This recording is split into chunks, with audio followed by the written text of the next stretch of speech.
Assalamualaikum warahmatullahi wabarakatuh. Kami dari kelompok 5 secara hukum Islam yang terdiri dari anggota Raffi Nabil Akmal Al-Asyad, Galang Gemilang Ramadan, Aprilia Dwi Herawati, dan Dewi Alam Al-Humaira. Pada kesempatan ini saya akan mempresentasikan tentang hukum Islam pada periode Murojirim atau masa taklid dan jumud. Periode taklid, keadaan dunia Islam. Periode ini berlangsung kurang lebih 9,5 abad lamanya, mulai dari pertengahan abad 4 sampai dengan pertengahan abad ke-13.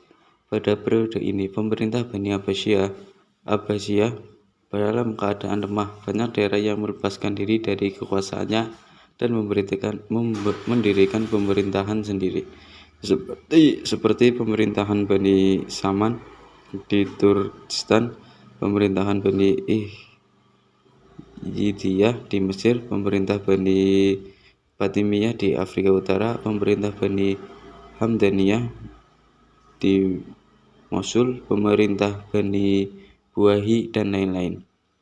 Terus terjadi timbulnya taklid. Pada periode ini, para ulama telah mengingatkan diri atau bertalqid dengan salah satu mazhab yang telah ada. Mereka selalu mengikuti pendapat-pendapat mazhabnya. Meskipun demikian, sampai dengan pertengahan abad 7, mereka belum meninggalkan ijtihad sama sekali. Mereka masih melakukan ijtihad, hanya saja terbatas pada persoalan-persoalan tidak didapati pada fikih mazhabnya. Sedangkan setelah pertengahan abad 7 Hijriah sampai dengan akhir periode ini, pada umumnya para ulama sudah tidak lagi melakukan ijtihad. Mereka hanya membedakan antara dalil yang kuat dengan dalil yang lemah. 3. Sebab-sebab timbulnya taklid. Adapun sebab-sebab yang menimbulkan taklid antara lain: A. Kurangnya perhatian terhadap ilmu sebagai akibat dari terpecahnya dunia Islam menjadi beberapa negara. Setelah negara Islam terpecah menjadi beberapa negara, maka terjadilah pertentangan dan saling serang-menyerang antara satu negara dengan negara yang lain. B.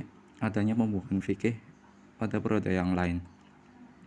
Dengan adanya kitab-kitab fikih dari berbagai mazhab hasil pembukuan ulama periode lalu, yang merupakan kodifikasi hukum-hukum baik bagi persoalan-persoalan yang benar-benar telah terjadi, yang mungkin atau dibayangkan terjadi, maka memudahkan seseorang untuk mencari pendapat suatu mazhab mengenai suatu persoalan.